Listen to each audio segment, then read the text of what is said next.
요즘에는요, 아침에 눈 뜨면 오늘 날씨 어떻게 되지가 아니라 오늘 확진자 몇 명이지 이럴 것 같습니다. 김유진 아나운서. 그렇습니다. 저는 요즘은 좀 확인하기가 두렵더라고요. 워낙 많은 확진자가 쏟아지는 상황이다 보니까요. 어쨌든 오늘 발표된 코로나19 신규 확진자 수는 1,630명입니다. 이 중에 국내 발생 확진자만 따로 떼어서 보면 네. 1,574명인데요. 어제보다 40여 명이 증가한 수치입니다. 그렇게 해서 오늘까지 17일 연속 4자릿수, 그러니까 1,000명대 확진자를 기록하게 됐고요. 이제 또 주말이 오는데 이 주말을 거치고 나면 다음 주 초반에는 또 살짝 확진자가 반짝 꺾이는 듯 하다가 다시 상승하는 그런 패턴이 계속 반복되지 않을까라는 예측이 나오고 있습니다. 그러다 보니까 오늘 오전에 중요한 발표가 있었습니다. 백성문 변호사님. 일단 수도권 거리두기 4단계 조치가 지금 2주 연장이 됐잖아요. 근데 조금 변화가 있습니다. 뭘까요? 일단 결혼식이나 장례식 같은 경우에는 우리가 알기로 친족만 49명까지 가능하다. 이게 4단계 조치였는데 네. 사실 꼭 친족으로 한정할 필요가 있느냐.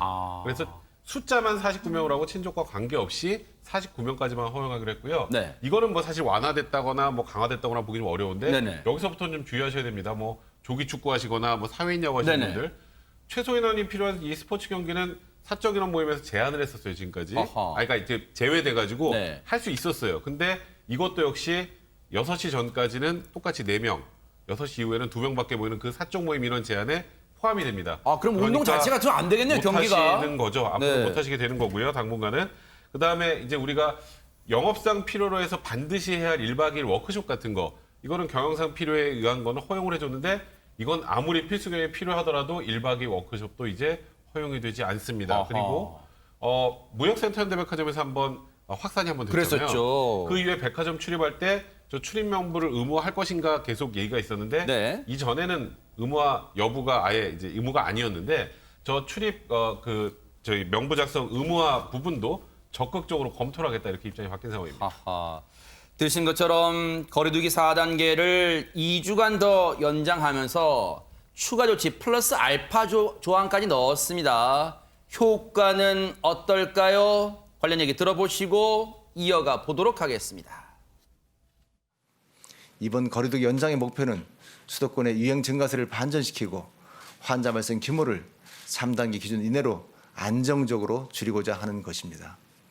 2주 내에 이러한 목표가 달성되지 못한다면 시설에 대한 집합 금지, 운영시간 제한 강화 등 더욱 강력한 방역 강화 방안을 검토하겠습니다. 사실 3주간에 대한 여러 가지 논의도 있었습니다. 또한 어떤 의견은 4주간까지 계속 해야 되지 않느냐, 그런 그 생방위원회 전문가 의견도 있었습니다. 그렇지만 저희가 국민들의 생활과 생업에 미치는 여러 가지 효과를 고려했을 때 일단 2주간 짧게 정해서 하자는 데 의견이 모였습니다. 그런데 조금 전에 들으신 내용 중에요. 이런 조치가 이 시행이 됐는데도 확산세가 계속되면 더 강력한 조치를 고려한다.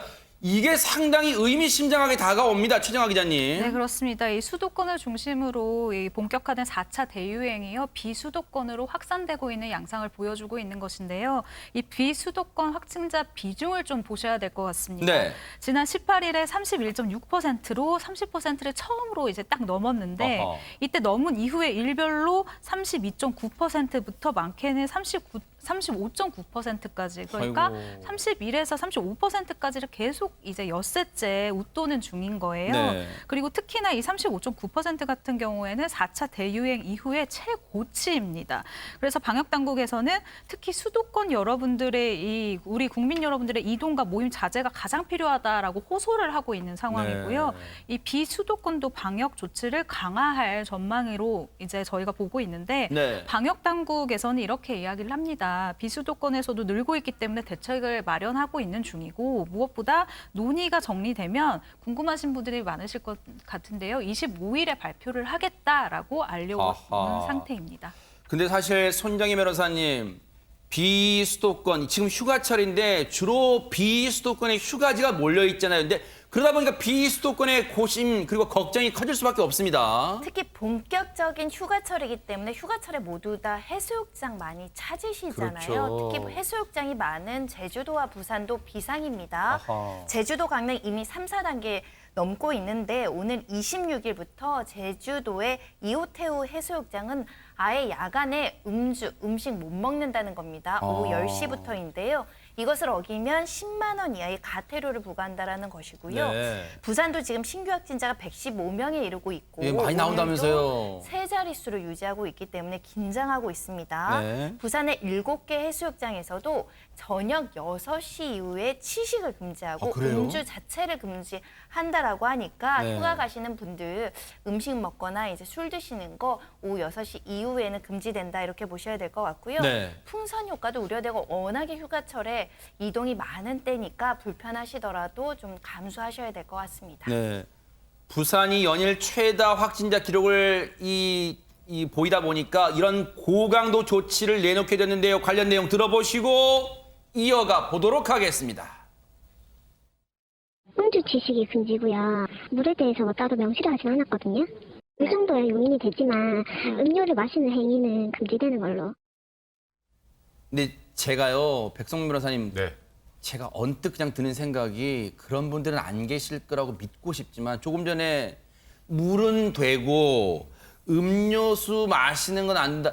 혹시 이걸 악용하는 사람도 있을까 봐 걱정됩니다. 사실 지금 뭐 음주 취식 같은 걸 금지하는 이유가 특히 음주 같은 경우에는 아무래도 술을 마시면 풀어지잖아요. 네. 그리고 마스크를 안 쓴 채로 좀 술에 취한 상태로 돌아다니기도 예. 하고 그런 것 때문에 좀 금지하는 거고 되도록이면 그러니까 물만 용인하고 나머지 안 한다는 의미가 되도록이면 이 안에서는 짧게 조금만 모여서 빨리 해산하는 뜻인데 근데 이제 제일 걱정되는 건 뭐냐면 물만 된다 그러면 꼭 여기다가 소주 담아갖고 하시는 분들 있어요. 세상에, 진짜. 진짜로 그런 건 하시면 안 되고요. 네. 지금 부산시는 주말까지 확진자 그 추이가 줄어들지 않으면 수도권과 마찬가지로 4단계로 격상할 걸 지금 고민 중에 있다고 합니다. 그러니까요. 지금 수도권, 비수도권 할 거 없이 이제 지금은 대한민국 전체가 다 코로나 지금 우려 지역이 되고 말았어요. 그런데 나 몰라라 하는 곳이 있다고 합니다. 세상에 영상 만나보시고 이어가 보도록 하겠습니다. 우리가 갔다 오는데 내 보는 데가 있어. 펜션 사는데요. 가방을 해가지고 소장에서 이렇게 먹더라고요. 이렇게 일렬로 쫙 줄을 세웠어요. 근데 이제 선배진료도 설치되면서 일렬로 못 쓰니까 이렇게 어떻게든 좀 띄엄띄엄 하려고 하는 거죠. 근데 안 쓰세요. 지금 마스크도 나눠주시고 계시거든요. 여기 폭에 잡혀서 걸치고 그러니까 저희가 계속 올리라고 그렇게 안 하면 아예 안 돼요, 관리. 여기 통정자도 나오면은 그러니까 최대한 안 하려고 노력을 하죠. 물론요. 저 어르신들 세상에서 가장 큰 서름이 배고픈 서름이라는 거 다 압니다. 그런데 지금 상황에서 무료급식에 줄 서시는 건 이해는 되지만요. 그래도 마스크도 안 쓰시면 정말 곤란합니다. 김유진 아나운서. 네, 지금 무료 급식소 측에서는 굉장히 이렇게 할 수도 저렇게 할 수도 없는 난감한 상황인 것 같습니다. 줄이 길어지다 보면 아무래도 거리두기 충분히 지키기 어렵죠. 그리고 아까 보셨지만 마스크 잘 쓰지 않는 경우도 볼 수 있었기 때문에 굉장히 걱정스러운데요.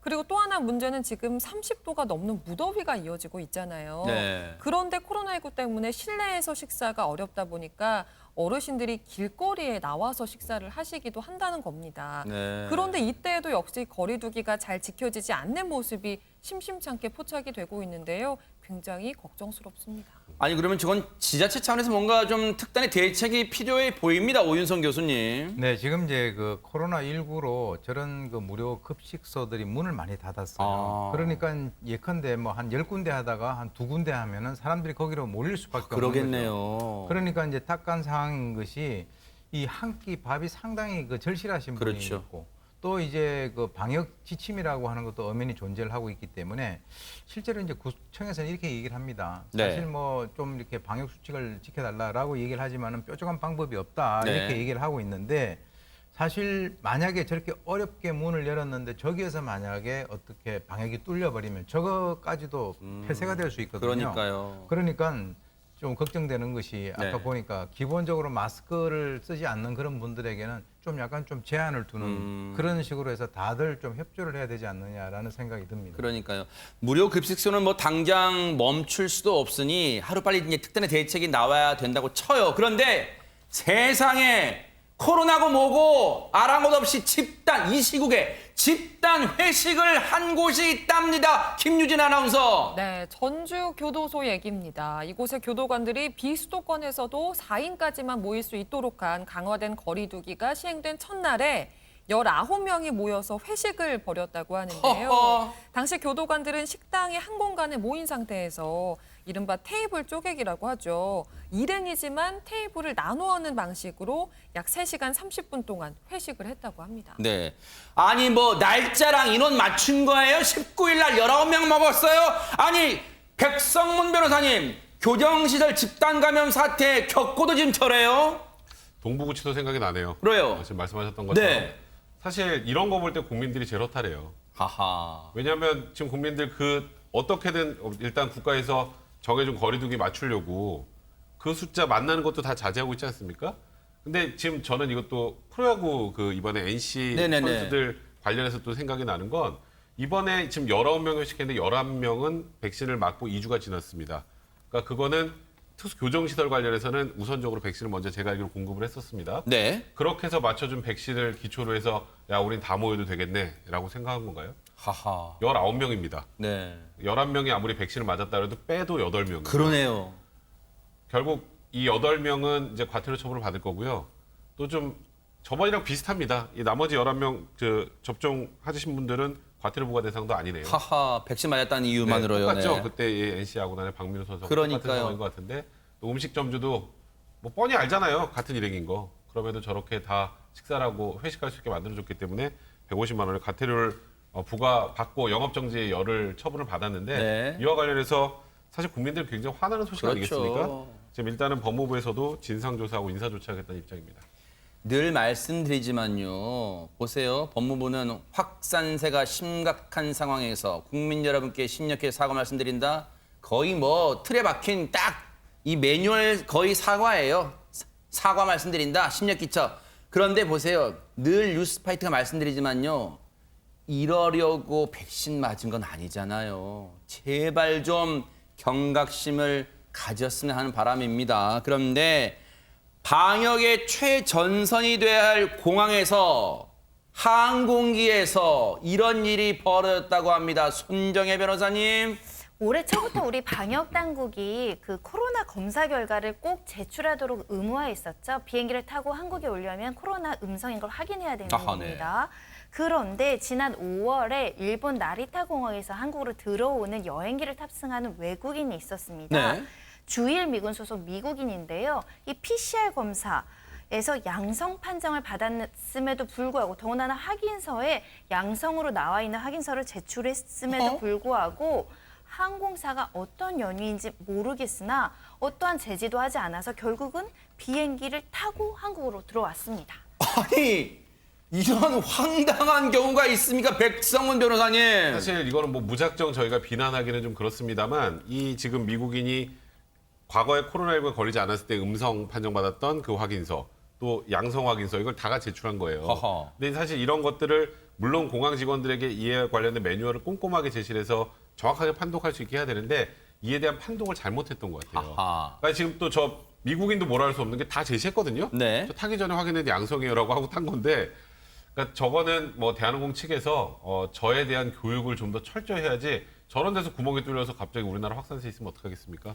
주의하셔야 될 것 같습니다. 저건 그런데 단순 해프닝으로 넘길 사안이 아니라 저 비행기에 최정아 기자님 저 양성 확진자와 다른 승객들은 같이 타고 온 거잖아요. 저 비행기를 그러면. 네, 그렇습니다. 일단 이 해당 미국인 같은 경우에는 입국 직후에 또 이 코로나19 검사를 시행을 했는데 여기서도 양성 판정이 나온 사람이에요. 그런데 이 해당 항공기에 아까 말씀해 주신 것처럼 정말 많은 국민들이 타고 있었습니다. 일단 승객이 28명이 타고 아이고. 있었는데요. 이 확진된 미국인과 밀접 접촉한 사람이 3명입니다. 네. 그런데 이 방역 당국에서는 해당 미국인이 탑승했던 이 좌석을 중심으로 총 5열에 앉은 승객에 대해서 코로나19 이 검사를 실시를 했습니다. 네. 대한항공 측에서는 추가 확진자가 나오지 않은 것으로 안다라고 알렸고요. 또 앞으로 수속 카운터에서 이 PCR 검사를 탑승구에서 한 번 더 검사를 할 것이다. 좀 더 체계적으로 하겠다라고 발표는 했습니다. 네. 하지만 정부에서는 검역관리소홀 등의 책임을 물어서 당연히 대한항공 측에 징계 조치를 내릴 방침입니다. 그러니까요. 전 대한항공 측의 저 반응은 입장은 쉽게 말하면 소 잃고 외양간 고치겠다. 소는 이미 도망갔는데 탈출했는데 외양간 잘 고칠게요. 지금 이런 얘기잖아요. 정말 그 전에 잘 대처를 했어야 되잖아요. 가뜩이나 어려운 항공업계, 여행업계 혹시 타격 맞지 않을까 걱정됩니다. 그런가 하면 뉴스파이터에서도 전해드렸지만 여러분 혹시 기억나세요? 전남 해남의 유명 사찰 스님들이 이런 행동 벌였던 거 기억나실 겁니다. 김유진 아나운서. 네, 스님들이 사찰 소유의 숙박시설에서 모여서 술을 마시는 모습이 포착돼서 방역수칙 위반으로 처벌을 받게 됐는데요. 그랬었죠. 바로 저 장면입니다. 게다가, 네. 지금 보신 이 장면인데 게다가 이때가 스님들이 외출을 금하고 또 수행에만 전념해야 하는 한거 기간이었던 것으로 알려져서 더 큰 공분을 사기도 했습니다. 네. 이에 대해서 이 해당 사찰의 승려들이 어제 사과문을 발표를 했는데요. 이걸 읽어보면 엄중한 시기에 안일한 행동으로 뭔가 큰 실망을 안겨드린 것에 대해서 진심으로 참회한다. 이렇게 사과를 하고 있습니다. 저 장면이 공개가 되고 제보자분에 의해서요. 애초에는 이틀 전만 해도요. 저 사찰은 이런 얘기를 해왔습니다. 이틀 전 상황 얘기 들어보시고 이어가 보도록 하겠습니다. 지난 초부로 수해를 좀 입어서 수해 족구 겸 대모된 공사를 마무리하면서 재난이나 이런 사업 전차이나 이런 거 하라는 기도 시민들께 요청을 하셨고요. 저희 시민들이 7분 정도 가셔서 기도를 하시고 여관지에 제공한 공양 자리에 참석하셔서 공양을 하신 상황이고 8월 19일자로 해라는 살인해서 모임이냐고 바뀌었는데 그 전날까지도 살인상으로 계속 인지하고 계셔가지고 오늘도 죽었다라는 인지나 이런 것들을 인지를 못하셨다 하시더라고요. 저 해당 여관, 그러니까 숙박업소는 해당 사찰이 운영하는 사찰에 귀속된 숙박업소라는 거예요. 그런데 아니 사업번창 재난 막아주고 사업번창 기도 공양을 부탁하면 그것만 해주면 되지 이후에 시주 받는 게 저 술 파티예요. 양주병도 있었고요. 맥주병 여러 병 있었습니다. 저런 술 파티를 벌여요. 그런데 저 상황이 공개된 이후에 아무런 그러면 제재나 처벌 이런 거 없어요, 오윤성 교수님? 제재나 처벌은 있죠. 왜냐하면 이제 지금 방역 수칙을 위반을 했기 때문에. 근데 원래 이 안거라고 하는 것은 이 성녀들이 일정 기간 동안 외출 안 하고요. 한 군데서 모여가지고 기도하면서 수행을 하는 겁니다. 그래요? 예, 그래서 지금 여기서 본인들이 이게 잘못됐다라고 하는 것을 인정을 하고 네. 최초에는 뭐라고 그랬냐면 아까 말씀하신 대로 절 안에 있는 장소에서 모였다. 이제 이런 식으로 얘기를 했는데 네. 그게 가족 동거인이 아니고 합숙 장소를 벗어난 숙박업 허가 장소에서 모임을 한 거는 방역 수칙을 위반한 거다라고 하니까 이제 할 수 없이 1인당 10만 원 과태료, 업주는 150만 원 과태료 냈죠. 그리고 이제 영업 정지 10일 처분을 받았는데 네. 저는 여기서 얘기하고 싶은 게 방역 수칙 위반보다도 더 근본적인 게 있어요. 안거 기간 동안에 술을 마셨다라고 하는 것에 대해서는 얘기를 안 했거든요. 지금 이제 사찰 측에서 뭐라고 그러냐면 성녀들은 참의 뜻을 밝히고 안거 중에 있다라고 하는데 이게 안거면은 보통 일반적으로 있는 거하고 뭐가 다릅니까? 그래서 그러니까요. 안거를 왜 하냐? 네. 어떻게 보면 이런 일들이 자주 발생을 하니까 한국에서 자꾸 코미디 프로들이 없어지는 것 같습니다. 하하. 그러니까요. 저런 자체가 하나의 코미디 개그가 되고 있으니 무슨 코미디 개그 프로가 따로 있겠어요? 따로 필요 있겠어요? 그런데 지금 저런 상황이 계속 연출되다 보면요. 코로나 진정은요.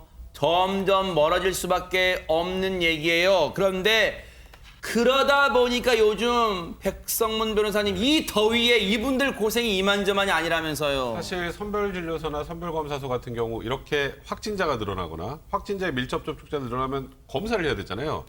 그럼 검사를 많이 해야만 할수록 일은 많이 할 수밖에 없죠. 그러네요. 근데 어제 오늘 날씨 어떤가요? 엄청 덥죠 진짜. 어제 낮에 36도였거든요. 가만히 있어 땀 줄줄 흘러요. 그래서 한 선별검사소에 대형 얼음이 있는 게 목격이 됐어요. 어허? 근데 우리 딱 생각하면 거기 냉풍기가 있거든요. 네. 냉풍기 있으면 괜찮지 않나? 근데 트여 있잖아요. 네. 트여 있고 냉풍기에 저 안에 완전히 감싸는 방호복을 입으면 하나도 안 시원합니다. 아, 그래요? 그러니까 오죽하면 나중에 집에 갈 때 벗으면 검정색 옷이 아예 하얗게 땀으로 절어 있을 정도라고 하는데 네. 그럼 이 생각하잖아요. 저렇게 더울 때 보통 물 뿌리죠. 네. 물 좀 뿌리지. 근데 물 뿌리면 습기가 올라와서 그것 때문에 안 돼요. 감염 문제 그래요? 때문에. 오. 또 하나는 선풍기를 돌리면 냉풍기랑 해가지고 바람 좀 하면 시원해지지 않을까? 선풍기 하면 우리 딱 생각하는 비말 많이 날아가잖아요. 아, 그것도 못합니다. 세상에. 그러니까 지금 저렇게 얼음까지 갖다 놓는 정도가 되는데 얼마나 의료진들이 고생하는지 지금 저 영상만 봐도 단적으로 알 수 있을 것 같습니다. 정말로 저 의료진들은요 사투를 벌이고 있습니다. 코로나와의 사투도 있지만요 더위 폭염과의 사투도 지금 벌이고 있어요. 그러다 보니까 정말 의료진들의 고생은 이만저만이 아닌데 그런데 진짜 철딱서니 없게 이런 의료진들을 힘들게 하는 사람이 있다면서요, 김유진 아나운서. 네, 바로 코로나19 병동에 있는 환자들입니다. 최근 병동이 20, 30대 젊은 층의 환자들까지 크게 늘면서 훨씬 더 다양하고 황당한 그런 민원이 빗발치고 있다고 하는데요. 뭘까요? 예를 들면 아이스 커피를 좀 가져다 달라. 대박 사건. 아니면 화장실에 데려다 달라. 그리고 화장실 청소를 해달라. 이런 요구들을 의료진에게 하고 있다고 합니다. 이게 네. 사소해 보일 수 있는 민원이지만 이게 쌓이고 쌓이면 의료진에게는 얼마나 큰 부담이 되겠어요. 의료진에 따르면 마치 자기 집에서 하듯 아니면 호텔에서 하듯이 요구하는 것들이 많다면서 게다가 심하게는 환자와 보호자가 하루에 3, 40통씩 전화를 번갈아 하면서 하는 그런 경우도 있다라면서 고충을 호소하고 있습니다. 진짜 젊은 확진자들 코로나는 확진될 수는 있어요. 그런데 이런 행동 정말 곤란합니다. 의료진들한테 뭐라고요? 아, 목마르니까 아이스 커피 좀 갖다 주세요. 뭐라고요? 화장실 데려가 주세요. 지금 여기가 지금 살이 분별이 안 됩니까? 그런데 의료진들을 더 힘들게 하는 건 따로 또 있다고 합니다. 최정아 기자님 뭘까요? 네, 이것도 좀 안타까운 일인데요. 우리 삶에 참 필요하지만 이분들에겐 골칫덩입니다. 바로 택배인데요. 어허. 하루에만 이 택배가 무려 40개에서 50개까지 도착을 하고 있는 상황이래요. 그럼 당연히 생각해보면 일단 자리를 굉장히 많이 차지를 하죠. 4, 50개면. 거기다가 사람 3명이 붙어서 이걸 다 정리만 하고 있는데도 1시간이 넘게 걸린다고 합니다. 여기에다가 병실에 또 들고 들어갈 수 있는 물품 자체가 또 제한이 되어 있지 않습니까? 그렇기 때문에 또 이걸 또 일일이 딱 까서 이걸 또 확인을 해야 돼요. 근데 이런 시간의 문제도 있는데다가 또 간호사분들이 레벨 D, 그러니까 몸이 다 이제 아까 보셨던 그 방역복 그리고 얼굴도 다 가리는 저 더운 방역복을 이 폭염에 또 입고 네. 환자에게 직접 전달을 또 해야 돼요. 여러 가지 이 과정을 거쳐야 되는 거죠. 이 때문에 병원에서는 환자들에게 꼭 필요한 물건만 일주일에 1개 정도만 시켜주십사라고 부탁을 하는데 아하. 사실 이게 또 잘 지켜지지 않는다고 합니다. 오윤성 교수님, 병원이 무슨 호텔입니까? 왜 이런답니까, 진짜? 지금 코로나19 사태가 장기화됨에 따라서 사실은 뭐 어떤 사람들 같은 경우는 좀 무뎌지고 또 어떤 사람들은 신경이 굉장히 곤두서게 되는데 이 의료진들 같은 경우는요. 실제로 이 코로나19 사태 이후에 그야말로 감정 노동자 영역으로 들어왔다 해도 과언이 아닙니다. 그러네요. 그래서 이제 의료진들이 당부를 하는 것이 환자분들이 상당히 힘든 것은 알고 있다. 그렇지만 이 스트레스를 전부 다 의료진들에게 풀려고 하다 보니까 본인들도 상당히 감정적으로 힘든 그런 부분들이 있다는 거죠. 네. 그래서 지금 거의 소진 상태인 번아웃에 지금 현재 해당이 아이고. 되고 있다라고 얘기를 하고 있으니까 네. 우리 국민들이 의료진을 도울 수 있는 방법은 이제 여러 가지 어떤 정부 방역 지침을 잘 지키고 빨리 예방 접종을 하시면서 특히 거기 가 계시는 분들은 그 서로의 어떤 그 사항을 좀 이해를 해주시면 네. 좋지 않을까 이렇게 생각이 듭니다. 그러니까요, 세상에. 국민들이 의료진을 도울 수 있는 최선의 방법은 정부 방역 지침 준수 그리고 하루빨리 예방 접종. 자, 이 예방 접종 하니까 생각나는 게 당장 백신을 맞고 싶어도 지금은 백신도 부족하고 예약도 잘 안 되고 지금 맞을 수 없는 상황이에요.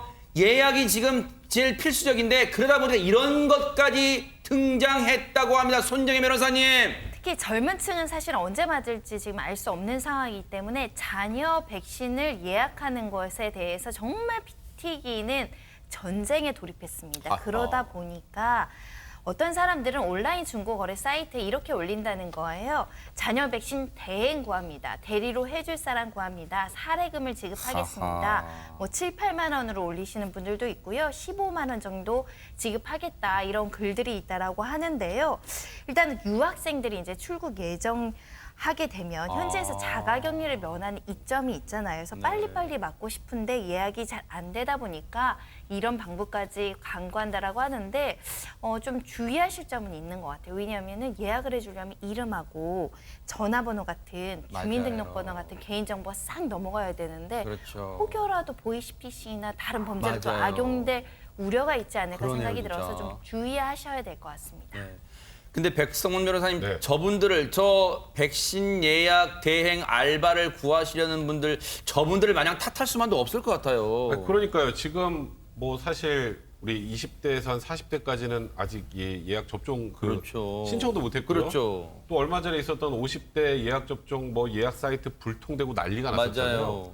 저도 40대라 이제 그러니까요. 이제 해야 되거든요. 네. 저도 아직 못 맞았는데 네. 다음 주에 이제 40대 이하에 대해서 백신 접종 관련 신청을 받는다고 하는데 좀 불안해요.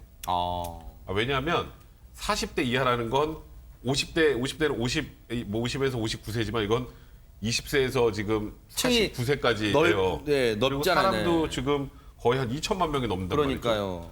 야, 이거 50대만 했을 때도 불통이 됐더니 예약 시스템이 우리가 다 하면 이게 가능한가? 경쟁이 네. 물론 지금 정부에서 다음 주에 이제 발표한다고 합니다. 네. 아마도 저희는 8 말 9초 아니면 9월 중순까지 넘어가게 될 것 같은데 네. 정부는 지금 민관 협력 등을 통해서 백신 예약 시스템을 개선하겠다고 하는데 그러니까요. 이번에까지 불통이 되면 정말 많은 비판 받으실 테니까 그러니까 이번에 정말 진짜- 철저하게 세팅해서 맞아요. 국민들에게 알려주시기 바랍니다. 이번에도 불통되면 정말 불신만 커질 것 같다 이런 생각도 듭니다.